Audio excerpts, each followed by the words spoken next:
북한 미사일 도발에 무방비로 노출된 울릉도 대피시설 확충이 시급합니다.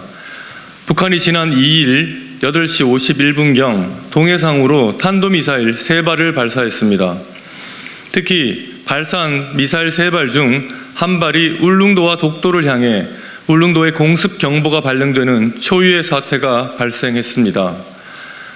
북한의 탄도미사일이 NLL을 넘어 남쪽으로 향한 것은 남북 분단 이래 처음이며 이는 북한의 광기가 극단으로 치닫고 있음을 보여주는 명백한 증거입니다.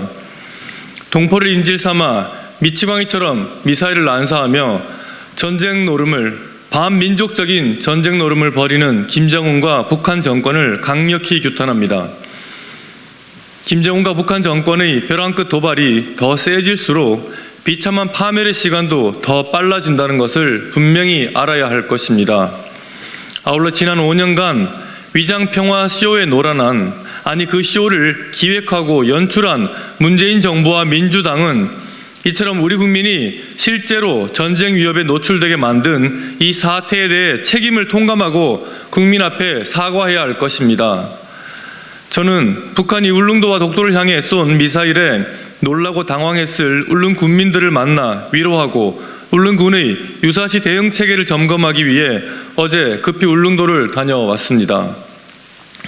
하루를 시작하는 때에 울린 급작스러운 사이렌 소리에 많은 울릉 군민들과 관광객들은 황급히 대피할 곳을 찾기도 했고 사태 파악을 못해 어리둥절해하기도 했습니다. 미사일이 실제로 울릉도에 떨어졌다면 울릉도는 아비규환이 되었을 것입니다. 현재 울릉도의 공습경보 상황 시 주민 대피 가능한 지하 공간이 8곳으로 지정돼 있지만 건물 지하에 기계실, 창고 등으로 쓰이고 있으며 면적도 협소해 제대로 된 대피시설이라 하기 어려운 실정입니다.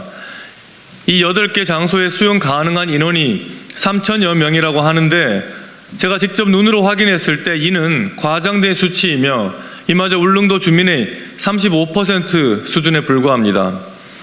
울릉도를 드나드는 1만여 명의 관광객까지 고려하면 유사시 울릉도 대피시설은 부재하다 해도 과언이 아닙니다. 정부는 유사시 주민과 관광객들이 안전하게 대피할 수 있도록 신속히 대피시설 건립 계획을 세워야 합니다.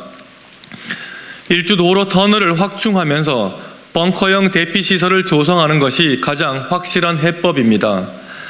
하지만 대피시설 확보의 시급성을 고려한다면 울릉초등학교, 울릉고등학교 등 학교시설 복합화 사업을 추진해 대피시설을 긴급히 마련할 수 있을 것입니다. 평상시 이 공간을 주차장으로 이용한다면 만성적인 울릉도 주차 문제 해결에도 큰 도움이 될 것입니다. 행정안전부와 교육부, 경북교육청과 경상북도 그리고 울릉군이 학교시설 복합화 사업을 통해 울릉도의 대피시설을 조기에 건립할 수 있도록 당장 사업추진협의체의 구성을 해야 할 것입니다. 뿐만 아니라 공습경보 발령 및 전파체계도 개선해야 합니다. 당일 오전 9시경 울릉도에 공습경보가 발령됐지만 정작 해당 지자체인 울릉군은 왜 사이렌이 울리는지, 왜 경보가 발령됐는지 알지 못했다고 합니다. 중앙정부나 군으로부터 어떤 정보도 전달받지 못했기 때문입니다. 공습경보 상황을 휴대전화 문자로 알려주는 재난문자는 경보 사이렌이 울리고 25분이 지나서야 주민들에게 발송되기도 했습니다.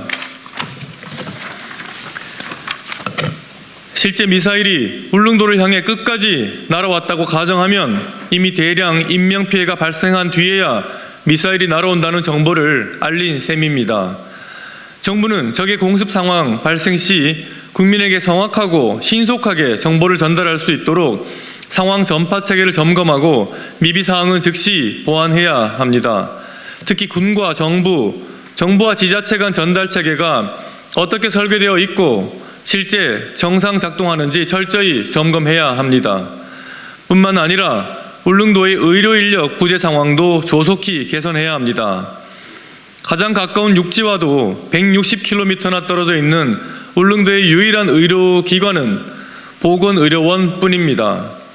이 보건의료원에는 공중보건의 몇 명이 상근할 뿐이며 필수 진료 과목인 내과, 산부인과, 응급의학과는 전문의가 없습니다. 북한의 도발이나 재해 등으로 인해 울릉 군민과 관광객이 중상을 당할 경우 적시에 적절한 치료를 받기 어려운 것입니다. 국가의 제일 책무는 국민의 생명과 안전을 지키는 것입니다. 9천여 명의 울릉 군민과 매년 수십만 명에 달하는 울릉도 방문객들이 제대로 된 의료 서비스를 제공받을 수 있도록 정부는 전문 의료 인력 배치에 책임을 져야 할 것입니다.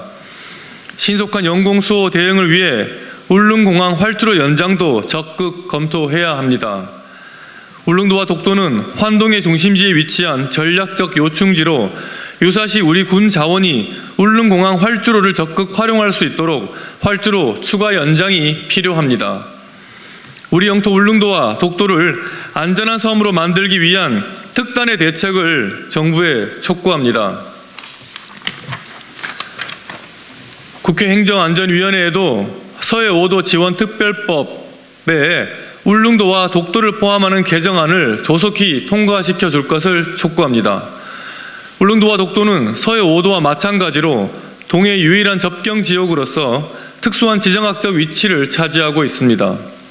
그럼에도 불구하고 기존의 관련 법률만으로는 울릉도와 독도 지역 주민들에 대한 안전한 주거 환경 확보와 생활 안전 및 복지 향상을 위한 정책적 지원이 어려운 실정입니다. 2020년 6월 25일 발의되어 2년 넘게 계류되어 있는 서해 5도 지원 특별법 일부 개정 법률안을 조속히 통과시켜 주시기 바랍니다. 아울러 국회가 이번 정기국회에서 국민 안전 확보를 위한 예산 확보에 힘을 모아야 하며 이번 미사일 공습을 계기로 울릉군의 대피 시설과 의료 인력 확충에 적극 협조해 주실 것을 간곡히 호소드립니다. 2022년 11월 4일 포항시 남구 울릉군 국회의원 김병욱.